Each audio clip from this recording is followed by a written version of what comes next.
Boss అలా అనగానే తనకు అర్థమైందనమాట, తను చేసేది అక్కడ ఉన్న వాళ్ళందరికీ అర్థమవుతుంది అని.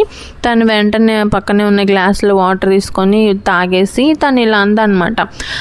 అంటే తెలివైన వాళ్ళందరూ ఒకేలాగా ఆలోచిస్తారు కదా, మేబీ తనకు వచ్చిన ఐడియాయే నాకు వచ్చిందేమో. నేను ఈ ప్రాజెక్ట్ గురించి రాత్రి నుండి ఆలోచిస్తున్నాను, ఈ ఐడియా నాకు రాత్రే వచ్చింది, బట్ మీటింగ్లో చెప్దామని ఇప్పటి వరకు ఆగాను అని కవర్ చేసింది. నేనేంటంటే అంతకుముందు జరిగిన జిమ్ ప్రాజెక్ట్ ఉంది కదా, అప్పుడు కూడా సేమ్ ఇది నా ఐడియానే అని హ్యాండ్ రైస్ చేశాను అనమాట.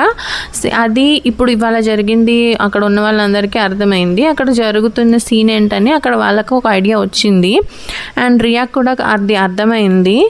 సో ఆ రోజైతే అలా అయ్యింది. కొన్ని రోజుల తర్వాత ప్రమోషన్ అనౌన్స్మెంట్ వచ్చింది అనమాట. ప్రమోషన్ కోసం బాస్ అందరినీ తన క్యాబిన్కి పిలిచారు. మేము వెళ్ళినాక ఇప్పటి వరకు జరిగినవన్నీ చూశాక నేను ప్రమోషన్ జెన్నీకి ఇద్దాం అనుకుంటున్నాను అని అనౌన్స్ చేశారు. రియా వెంటనే లేచి నుంచొని నేను కూడా ఐడియాస్ ఇచ్చాను కదా, నన్ను ఎందుకు సెలెక్ట్ చేయలేదు అని అడిగింది.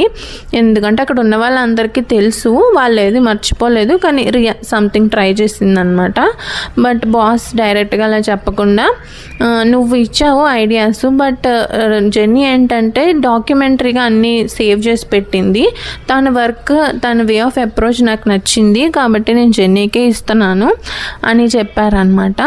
రియా ఇంకా వెంటనే రూమ్లోండి బయటకు వెళ్ళిపోయింది. బాస్ అయితే నన్ను కంగ్రాచులేట్ చేసి, నా క్యాబిన్ ఏంటంటే ఒక సపరేట్గా ఉంటుంది అనమాట, రూమ్ లాగా, క్యాబిన్ లాగా కాదు, అందరూ షేర్ చేసుకునేది కాదు.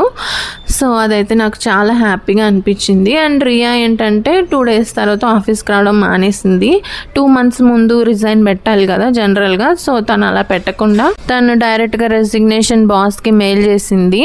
ఇంకా తనేంటంటే ఆ విషయం అక్కడతో వదిలేయకుండా, ఎందుకంటే తను నో లాంగర్ కంపెనీలో పనిచేయట్లేదు, బట్ తనేంటంటే అందరికీ కొలీగ్స్కి చెప్తుంది అనమాట, బాస్ ఫేవరెటిజం ప్లే చేశారు, నా ప్రమోషన్ జెనీ లాగేసుకుంది అలా చెప్తుంది. ఇవన్నీ నాకెలా తెలిసిందంటే నాకు ఇచ్చారని చెప్పా కదా పెద్ద క్యాబిన్, సో అందులో నుండి చూస్తే గేట్ బయట ఏం జరుగుతుందో తెలుసు.